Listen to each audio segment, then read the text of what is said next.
Alors je vais nuancer. Est-ce que les clichés sur la cigarette chez les jeunes sont toujours aussi vivaces? J'espère qu'ils commencent à l'être quand même un peu moins. Mais c'est vrai qu'ils résistent. Alors ils résistent d'abord parce qu'il y a des gens qui font bien leur boulot, les spécialistes du marketing, qui ont bien installé un certain nombre de valeurs faussement liées à la cigarette. De même qu'il y a un certain nombre de valeurs qui sont faussement liées à l'alcool. Bon, les valeurs de maturité, les valeurs d'indépendance, de liberté. Hein, c'est étonnant. Donc il y a eu une construction qui s'est bien faite et au fur et à mesure que la politique publique essaye de décrocher ces valeurs, eh ben, les mêmes les refabriquent. Donc on remet la cigarette un peu dans le cinéma, on les remet sur Internet, même si on n'a plus le droit de le mettre dans les films. On trouve, entre guillemets, ces nouveaux personnages, ces nouveaux héros que sont les influenceurs, et on leur demande de remettre la cigarette à la bouche ou de la retenir à la main. Voilà, c'est une bataille, mais c'est une bataille quand même que on a de plus en plus de chances de pouvoir gagner, parce que par ailleurs, il y a des informations que les jeunes ont attrapées sur la dangerosité globale du tabagisme, sur le côté extrêmement fabriqué artificiellement de ce produit, sur la préoccupation écologique qui vient en renfort, les mégots qui traînent et qui sont des sources de pollution.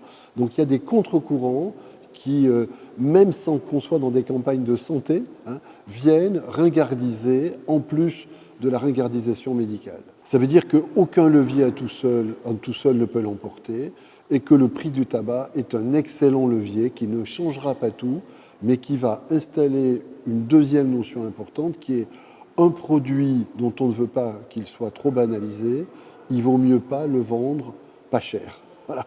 Un produit dont on veut qu'il soit considéré un peu avec méfiance.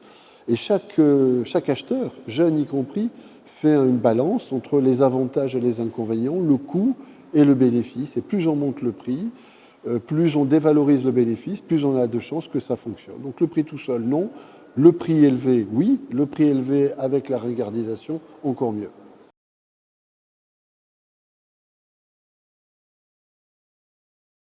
J'ai un double point de vue. C'est évidemment un excellent produit de substitution de la cigarette et du tabagisme, puisque ça a été construit et inventé pour ça. Voilà. Les personnes qui ont réfléchi à la cigarette électronique sont des usagers concernés, qui, notamment l'histoire, hein, vous la connaissez, c'est le père d'un des ingénieurs qui l'a mis au point était décédé du cancer. Le type a réfléchi en disant de quoi mon père ne pouvait pas se passer, de la nicotine. Qu'est-ce qui l'a tué? C'est pas la nicotine qui l'a tué, c'est la combustion de substances dangereuses.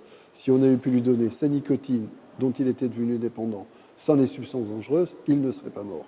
Je supprime la combustion, vaporisation, je supprime les substances dangereuses, les liquides qui permettent de transporter, et du coup j'ai un produit que du coup je préfère appeler non pas cigarette électronique, parce que ça n'a plus rien à voir avec la cigarette, mais vapotage, hein, parce que je vapote ma nicotine avec des substances nettement moins dangereuses.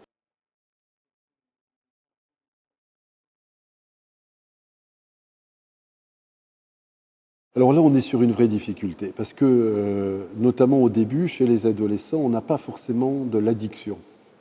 On a des comportements d'usage avec des objets potentiellement addictifs.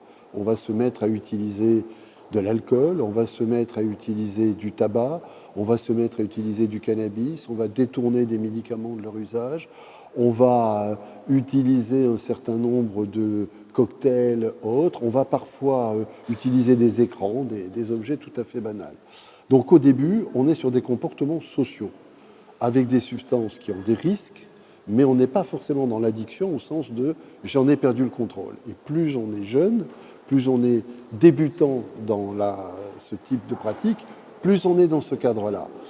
Et ça, c'est un premier point. Il faut accepter de s'occuper de ces jeunes consommateurs, même s'ils ne sont pas addicts, avant même qu'ils soient addicts. Et ce n'est pas forcément intéressant d'attendre les symptômes de l'addiction, parce qu'après les symptômes de l'addiction, c'est les mêmes partout.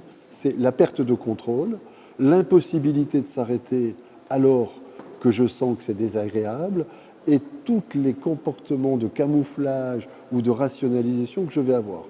Donc le grande bataille aujourd'hui qu'on a avec les parents, pour les aider, pour venir en renfort, avec les éducateurs, c'est que justement, comme on est dans une société qui propose très tôt, de façon très suspectement généreuse, à nos enfants de rencontrer ces produits, il faut permettre aux familles de se mobiliser là-dessus. Il faut permettre aux familles de dire attention, quand un adolescent consomme, il n'est pas tout de suite toxico, il n'est pas tout de suite alcoolo. Donc ne lui parlez pas comme s'il l'était. Mais en même temps, n'ayez aucun doute qu'il ne faut pas attendre qu'il le soit pour intervenir.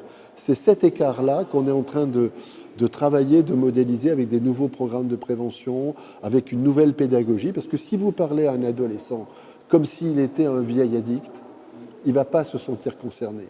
À l'inverse, si vous vous piégez à dire « oh, mais il faut bien qu'expérience se fasse », vous allez pousser la porte du service de soins quand il sera trop tard, quand l'ornière dont parle le professeur Zulino se sera creusée. Et il est quand même beaucoup plus dur de sortir d'une ornière et il est quand même beaucoup plus facile de ne pas la creuser. Donc c'est ce travail-là qu'on essaye de faire.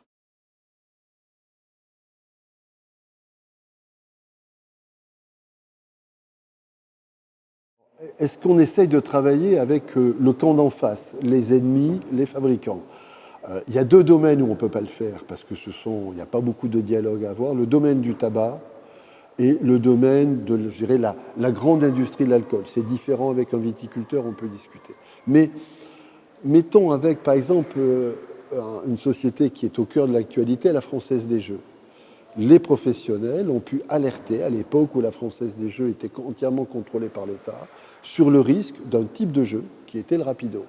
Et on a pu demander à l'État de le retirer et de le remplacer par un jeu de grattage, un autre jeu de grattage, mais qui représentait moins de risques. J'évoquais dans ma conférence la discussion qui se fait avec des fabricants de jeux vidéo, notamment par exemple Celia Odent qui a construit Fortnite et qui discute aujourd'hui de la possibilité de créer des jeux, ce qu'on appelle l'expérience usagée, d'une façon moins potentiellement addictogène. Alors, quand on discute avec un industriel, c'est toujours compliqué. Il a une logique d'industriel. Parfois, il doit servir des bénéfices industriels. Voilà. Mais sur un certain nombre de dossiers, c'est intéressant de le faire. Et c'est intéressant de le penser parfois en sortant de nos fantasmes. Il n'y a que des bons d'un côté et que des gentils de l'autre. Et en se disant, par exemple, avec la voiture, on a réussi avec certains fabricants, avec des scooters, à dire ce produit-là est vraiment très dangereux, la ceinture de sécurité améliorée, mettre telle ou telle compétence dans le moteur ou tel système de frein autobloquant permettrait d'eux. Donc on a réussi à dire à l'industriel, vous pouvez avoir une responsabilité pour diminuer un certain nombre d'accidents, et notamment des urgentistes ont même allé beaucoup plus loin en disant en termes de désincarcération, quand l'accident arrive, voilà. Donc il n'est philosophiquement pas impossible de discuter avec les industriels. Après, il y a une chose qu'on ne peut pas faire, c'est confier le travail de prévention à l'industriel. On peut réfléchir à l'industriel à atténuer les risques de son produit. On ne peut pas changer les règles. Je n'irai jamais toucher les bénéfices de l'industriel alors qu'ils ne viennent pas toucher au travail de prévention.